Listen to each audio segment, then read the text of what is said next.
तर शिवसेनेचा आज 60वा वर्धापन दिन मेळावा पार पडतो आणि या निमित्तानं नाशिकमधून ठाकरेंच्या शिवसेनेचे शेकडो कार्यकर्ते आता मुंबईच्या दिशेने रवाना होतात। ऑपरेशन टायगर नंतर उद्धव ठाकरे पहिल्यांदा भाषण करणार आहेत, त्यामुळे या भाषणाकडे सर्वांचं लक्ष लागलेलं आहे। तेव्हा नाशिकमधून आता हे कार्यकर्ते मुंबईच्या दिशेने रवाना होत आहेत आणि या कार्यकर्त्यांबरोबर बातचीत केली आहे आमचे प्रतिनिधी सागर गायकवाड यांनी।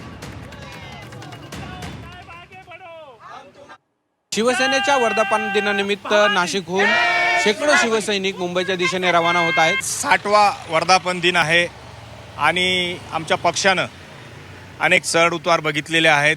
कालची घटना बघितली, या पक्षाने अनेक लोक मोठी केली, आमदार मंत्री खासदार केले, परंतु शिवसैनिक हा जागेवर आहे आणि आम्ही भागाभागातून प्रभागातून सर्व नेते कार्यकर्ते हे सायंकाळी 5 वाजेपर्यंत, साधारणतः 5 ते 5:30 वाजेपर्यंत षण्मुखानंद ज्या हॉल आहे तिथं आदरणीय पक्षप्रमुख हे सर्व पदाधिकाऱ्यांना मार्गदर्शन करतील आणि त्याच्यासाठी आम्ही आता सज्ज झालेलो आहोत। भाषणातून म्हणजे आज जरी कुणी गेला असेल, किती नेते गेले असतील, नेत्यांना कुणी त्या ठिकाणी शिवसैनिक जुमानीत नाही। जे कट्टर शिवसैनिक आहेत ते जागेवरतीच आहे।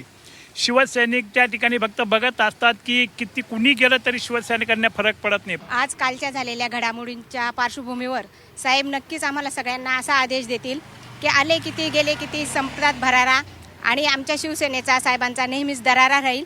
अशा भाषेत साहेब सगळ्यांना एकत्रित राहण्याचं आणि न डगमगता शिवसेनेचं कार्य करतच राहा आणि साहेब आमच्या नेहमी पाठीशी उभे असतात।